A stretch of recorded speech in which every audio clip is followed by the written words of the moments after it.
Hello दोस्तों, आप सभी का स्वागत है एक बार फिर से हमारी YouTube channel unique story world में। दोस्तों, आज की इस वीडियो में हम आपके लिए लेकर आए हैं एक अनोखी कहानी जिसका नाम है अपनी कीमत को पहचाने।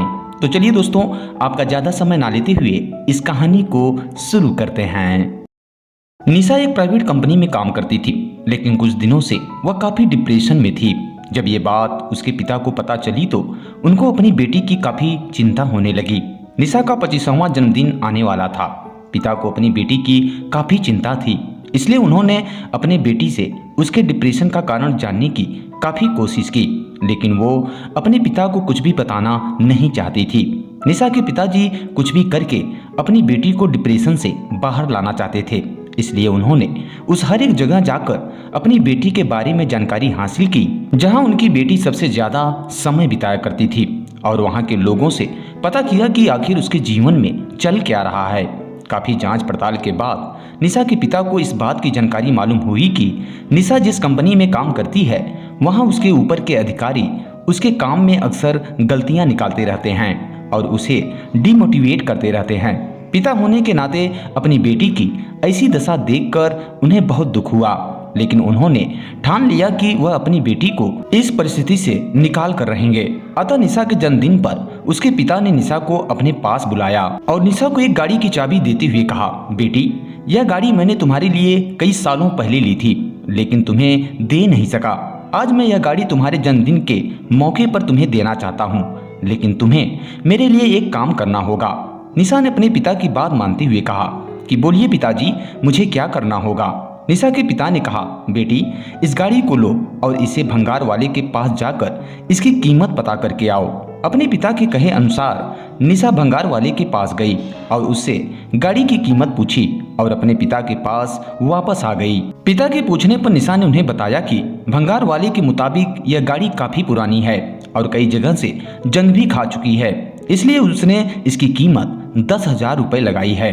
यह बात सुनकर निशा के पिता ने कहा, बेटी, अब तुम इस गाड़ी को सेकेंड हैंड गाड़ी की दुकान पर लेकर जाओ और वहां से इसकी कीमत पता करके आओ। निशा ने वैसा ही किया। वह सेकेंड हैंड गाड़ियों की दुकान पर गई और वहां जाकर उस गाड़ी की कीमत पता करके वापस आई। इस बार निशा ने खुश होकर अपने पिता से कहा, पिताजी, दुकान के मालिक ने इस गाड़ी के बदले 1 लाख रुपए ऑफर किए हैं। निशा के पिताजी थोड़ा मुस्कुराए और निशा से बोले, बेटी, एक आखिरी बार इस गाड़ी को विंटेज गाड़ियों के क्लब में लेकर जाओ और वहां से इसकी कीमत पता करके आओ। निशा भी अब काफी उत्साहित थी यह जानने के लिए कि इस गाड़ी की कीमत वहां पर कितनी आंकी जाएगी, लेकिन जब निशा कार क्लब से वापस लौटी तो वह काफी हैरान थी। वह आते ही अपने पिता से बोली, पिताजी, यह कितने आश्चर्य की बात है कि जिस गाड़ी की कीमत भंगार वाला 10,000 बोल रहा था, उसी गाड़ी को खरीदने के लिए कार क्लब में लोग बोलियां लगाने के लिए तैयार थे। उनके हिसाब से यह गाड़ी काफी पुरानी है और दुर्लभ है, इसलिए वे लोग इस गाड़ी का 30 से 40 लाख रुपए तक देने को तैयार थे। पिता ने अपनी बेटी निशा के कंधों पर हाथ रखा और बोले, बेटी, यही सब हम मनुष्यों के साथ भी होता है।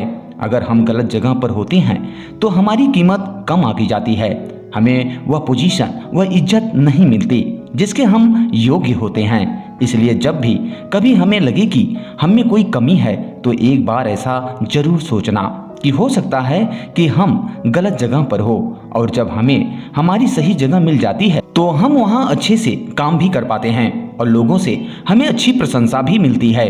अब निशा को अपने पिता की बात बहुत अच्छे से समझ में आ गई, अतः निशा ने अपने पिता को गले से लगा लिया। उसकी आंखों में आंसू थे। वो बोली, पिताजी, आपने मेरे मन का बहुत बड़ा बोझ हल्का कर दिया, वरना मैं तो यही सोच सोच कर दुखी रहती थी कि शायद मुझ में ही कुछ कमी है और मैं किसी काम के लायक नहीं हूँ। अब निशा ने अगले ही दिन उस काम को छोड़ दिया और कुछ ही दिनों के बाद उसे एक अच्छी जॉब मिल गई जहां उसके कामों की सराहना की जाने लगी। और फिर उस दिन के बाद निशा ने कभी भी डिप्रेशन अर्थात तनाव को महसूस नहीं किया। तो दोस्तों, इस वीडियो में बस इतना ही। उम्मीद करते हैं ये कहानी आपको पसंद आई होगी। अगर दोस्तों कहानी पसंद आई हो तो इसे लाइक करें और चैनल पे पहली बार विजिट कर रहे हैं तो सब्सक्राइब जरूर कर लें। वीडियो पूरा वॉच करने के लिए आप सभी का बहुत बहुत धन्यवाद।